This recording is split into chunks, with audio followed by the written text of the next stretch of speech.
দয়া করে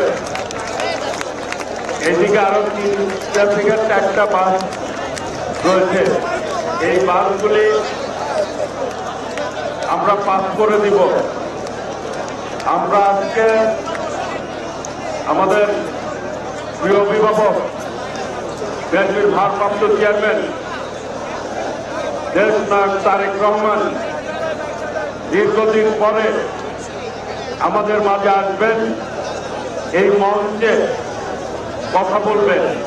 কাজেই সামনে যারা ভাইরা আপনারা বসে আছেন, যুবদল, ছাত্রদল, স্বেচ্ছাসেবক দল, কৃষক দল, শ্রমিক দল এবং বিএনপি যারাই বসে আছি, সর্বোচ্চ শৃঙ্খলা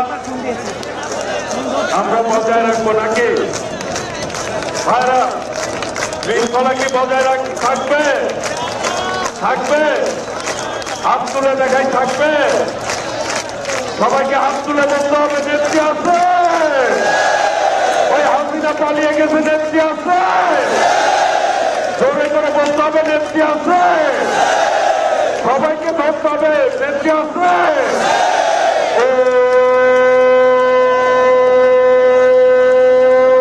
ওই সেই নেত্রী খালেদা জিয়া, খালেদা